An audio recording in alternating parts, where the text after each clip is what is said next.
Šiandien žiniose Panevėžio mokyklose baigiamas šildymo sezonas. 2011 Europos savanorystės metai. Panevėžyje startuoja Lietuvos pučiamųjų orkestrų čempionatas. Dailės galerijoje atidaryta tradicinė tautodailininkų paroda. Nuo šiandien baigiamas šildymo sezonas miesto bendrojo lavinimo ir neformaliojo ugdymo mokyklose. Nors pagal higienos normas vidutinė paros temperatūra dar nepasiekė reikiamų reikalavimų, bet manom, kad jau turėtų žiemos sezonas kaip ir baigtis. Gyventojams noriu pasakyti vieną paprastą dalyką, kad jau jie bendrijos sprendimų senai galėjo susimažinti arba atsijungti šildymą ir esant reikalai įsijungti, naudotis pagal faktą, pagal oro temperatūrą, šalčiau galėjo pats reguliuotis.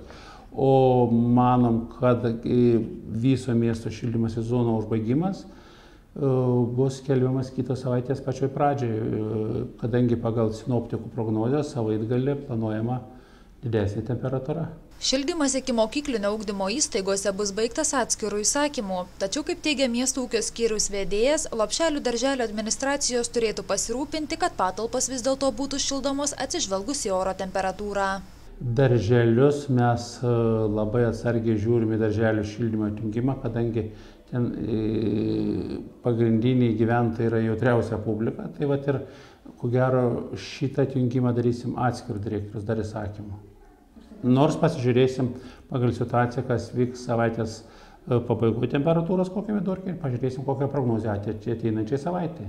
Praėjusiais metais Panevėžyje šildymo sezonas taip pat buvo baigtas etapais. Miesto gyvenamosiuose namuose, biudžetinėse įstaigose, įmonėse ir organizacijose šiluma buvo išjungta balandžio 13-14 dienomis, bendrojo lavinimo ir neformaliojo ugdymo mokyklose balandžio 15 dieną, iki mokyklinėse įstaigose balandžio 29.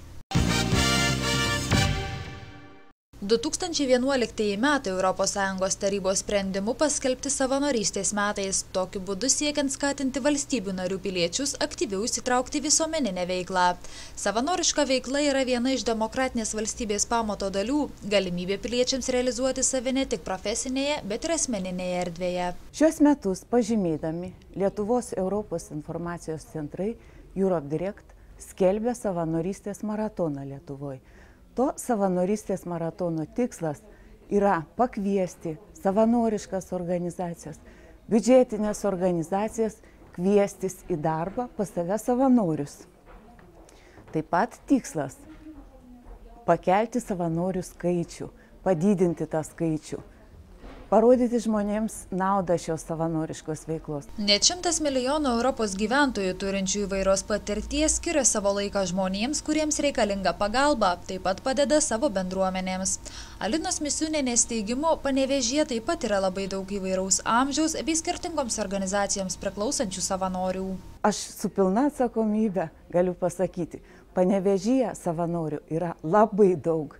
Ir jeigu palyginti su Europos savanoriais, ten savanoriška veikla, vėlgi, ten yra skaičiuojama netgi, bet kokia iniciatyva jau yra savanoriška veikla. Pas musgi, jeigu išdirba ten atitinkamą valandų skaičių, ten dar kas nors, žodžiu, kaip ir nėra dar tokio susitarimo, kas laikoma savanorių.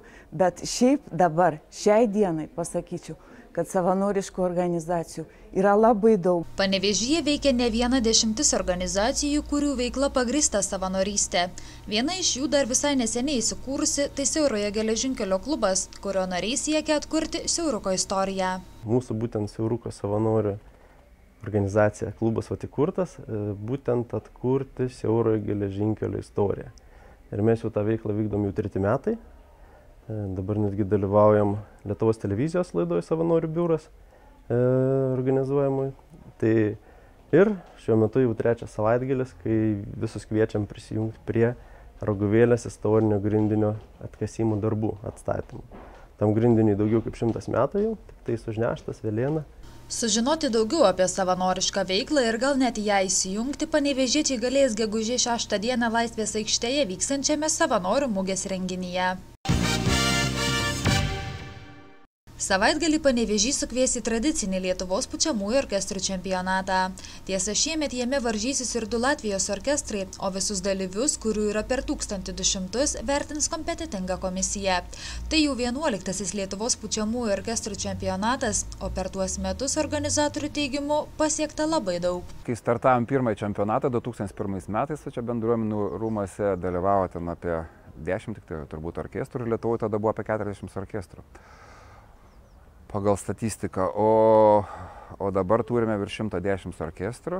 Jau darom konkursą 2 turais, pirmas vyksta gruodžio mėnesį regionuose, ten Žemaitija, Aukštaitija, kur atrenkam geriausius orkestrus ir 40 orkestrų tik tai finale dalyvauja.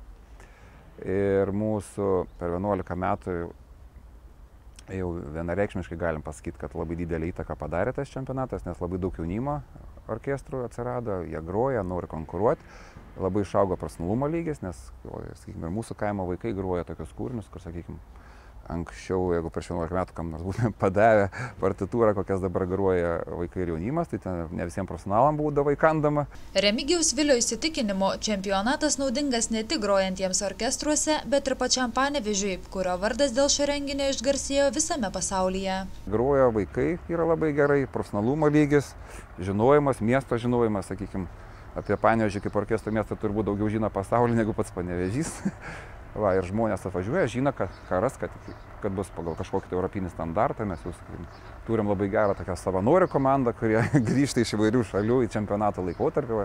Jauni žmonės padeda organizuoti, nes dabar, kad kiti organizatoriai yra tik Lietuvos orkestrų asociacija. Ir mes taip kažkaip stengiamės, kad įvyktų. 11-asis Lietuvos pučiamųjų orkestrų čempionatas Panevėžyje vyks balandžio 15–17 dienomis, o didžioji renginių dalis numatoma bendruomenių rūmuose. Šiandien Panevėžio miesto dailės galerijoje atidaryta tradicinė, jau daugiau nei 2 dešimtmečius kasmet vykstanti Panevėžio krašto tautodailės paroda.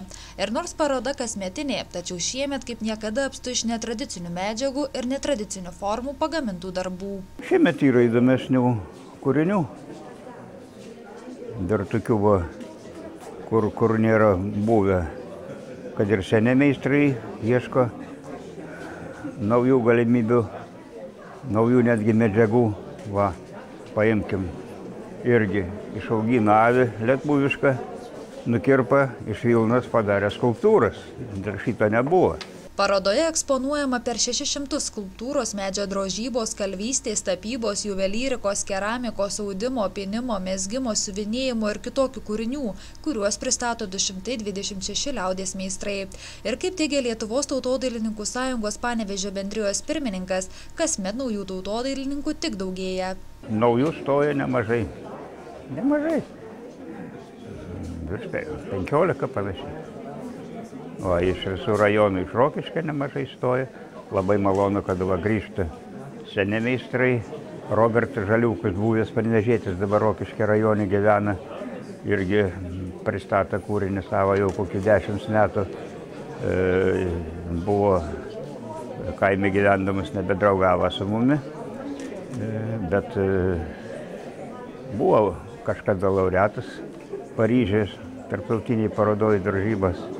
Dabar vėliava 4 kūrinius pristato ir labai skirtingus. Panevėžio krašto tautodailės paroda miesto dailės galerijoje veiks iki gegužės 14 dienos.